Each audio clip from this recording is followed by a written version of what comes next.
Here with Greg Brick at Toronto Comic Con. Now, am I saying it right? You're saying it 100% correct. Because you gave me a look like I just said it in like French. No. That was accurate. A lot of people go Brick or no, Brick is it. So, you obviously know that I love Bitten. What is it about this show that has resonated with so many fans? You know, I think that there's a great honesty and there's a passion and a hunger in the storytelling. And there's the excitement of the genre and there's the violence and the action. But I think that there's a strong heart. There's a family component. The relationships are real. I think there's a great chemistry between the cast. And I think that we live in such a digitized world where everyone sort of communicates through a screen and touching. And the wolves are creatures of appetite. You know, when we fight, it's brutal and it's savage and it's immediate. And when we love, it's the same way. The relationships and the commitments are forever. And you're willing to kill and die for the people you care about. And I think that everybody has that need, you know, the need for family, the need for a sense of belonging, people that love you and need you and want you. And I think that the show explores those issues, and Laura is just wonderful, and Grayston and Steve and Michael, the rest of the pack. We all sort of had this incredible chemistry together in this sense of one, pulling in the same direction, and the writing's been fantastic. And the show escalates week to week. It just ratchets up in its intensity. And, I think it's good storytelling. You know, I feel like for the show to move forward, Jeremy is going to have to die. You know, like I feel like it's a Sons of Anarchy thing where we're like setting up Clay to eventually take over the pack. Do you have any security? Is it kind of like, oh my gosh, this could be it? You know, Clay could be the pack leader, the alpha next week. Well, you know, there's been no sacred cows so far. I mean, the writers have shown that they're not afraid to kill off key members of the pack. I know that sort of along the storyline, Jeremy, the character, survives or lives, through a number of the novels. But that being said, the television show is something completely different. And if it would serve the story, then he has to die. Now, that being said, I still think that there's a lot of... It's interesting, each of the characters has a progression. And sort of the idea of, for Laura, when she starts as a young woman, a choice between two loves. And then once that choice is made, how does she find her fulfillment as a woman within a monogamous relationship or within a committed to one person relationship? How does Clay navigate the terrain of this incredible, overwhelming passion and violence that tears him up inside? And how does he become sort of a more fulfilled and realized man? Same with Steve, same with Michael. So I think that there's some teaching aspects that Jeremy still has left.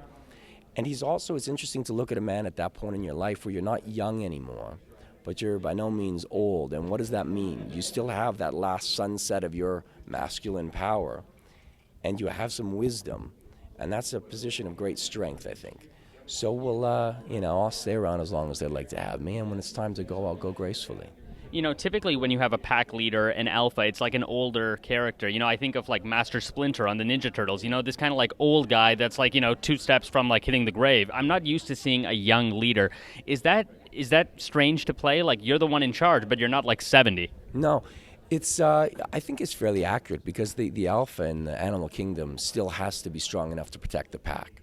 So you're not the elder that they sort of keep around out of a sense of respect and honor. You still have a function within the pack. So again, that sort of you're in as your old man strength, where you have the wisdom, you have experience in battle, you still have your physical strength, but you do have that one step of perspective. And for me, I'm about, almost 20 years older than most of the cast members, which is, accurate within the construct of the novel. So I think that there's just enough distance there to give me the perspective to lead, but still have enough of my masculine strength to call upon it when needed. You touched upon this earlier, the differences between the show and the books. I love seeing your Twitter when you start to get into it with all these people who are going, no, that's not in the book, that's not in the book. Is that difficult? Do you get a lot of that? Like, oh, what are they doing here? Well, I love literature as well. I love books, and the beautiful thing about a book is it's just alive in your mind, and you are the director, you're the actors, it's there for you. Reality is not like that. Life is not like that. If only life were, such that we could control it just the way we have it in our mind, but it's not that. So I want to be sensitive to the fact that the audience, the fans of the book, have expectations, and they have an ownership of the source material, but we're creating something different. We're giving our actual flesh and blood to this story. There's going to be departures. It's its own animal. And I want the audience to trust that we love the source material as much as they do, and that we honor the spirit of the books. But this is going to be a dangerous and sexy new adventure. And if they trust it and keep their eyes open, they might be thrilled a little. You know, obviously to be the alpha, you have to be willing to like take on all challengers. You're clearly the strongest wolf. So my question is, can you take on like all these other people, like Steve, for example, like in a real life street fight, or is that just for camera? You know, I don't think we've ever gotten to that point. I was a linebacker, played college football. I spent my life boxing. I can handle myself when the call arises. I want to get your theory on this triangle that Laura is in. You know, Elena's choosing between like Philip and Clay, and that's really one of the crux storylines of the show. My question is, how could she ever pick a guy that bit her and turned her into a wolf? I don't understand. Like, does she just forget that? Well, you know, I think the human heart is a very complicated, wounded animal, and it wants what it wants, and we cannot rationalize away passion. And they have a tremendous passion. They have an animal logic to their lust and their love that is the real tension, because nothing in her body should want Clay anymore, but everything in her body wants Clay. You know, so. Oh, really? Yeah. Hardcore. Of course.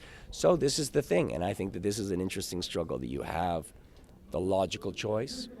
You know, Philip's a bright, good-looking, professional, accomplished man. Offers the promise of a stable, normal life. Clay is that nails dragging across your back. That's Like an Alanis Morissette song. Well, that's exactly what it is, right? And we sometimes we don't do what's best for us. We do what we want. You know, do you expect the show to lose more people? I feel like, you know, if my last name is Danvers, I'm sleeping with one eye open because they're just killing off people left and right. I think that what it does is it sets the world as a very dangerous place. And I think that if you have as an audience, that if there's, you know, battles and stuff, but nobody dies and you don't lose people, there's no reality. And when I say reality, I mean it's a werewolf show, but there's still a reality. We honor the rules of the game. People die. The violence is real, it's brutal. The sex is real and sensual. So this is a war. It's a war. And speaking of that war, can you set up the rest of the season for me? Like, what can we expect? I feel like we're gearing up for this, like, Mutt Pack showdown. It's going to be like Wrestle Mercia. Well, I am not going to give any spoilers, but by the time episode 13 comes around, it will literally take your breath away for the whole episode. It is a spectacular collision between the Pack and the Mutt Uprising. It's incredible. The episode was directed by T.J. Scott, who's handles that stuff with such aplomb, and he's such a master at it. And it's going to satisfy a lot of questions. It's going to leave a lot open, and definitely gives room for a lot of growth in seasons to come. And finally, I love your Twitter. I feel like you're always offering this like sage advice. I'm like, there's no way this guy really talks like that. But is it? And where can people find you on Twitter? My Twitter handle is @GregBrick. And, you know, I love language. I got into acting. I was a poet. I wrote poetry in university. And I had a writing professor who liked the way I wrote and said, well, you should try acting. And then I fell in love with that. So language and words and just that need to touch someone, the visceralness of language has always been very alive for me. So, I mean, I don't speak to my kids that way all the time, often enough that they look at me sideways. But yeah, no, it's it's an authentic voice. That's amazing. Greg Brick plays Jeremy on Bitten. Catch it Saturday nights on Space. Thank you, man. Thank you so much. I do appreciate your support. I mean, I think it's been wonderful. And to the point that last night you were a little late with your review of the episode. I'm always curious to see what you think of it, because you have great insight.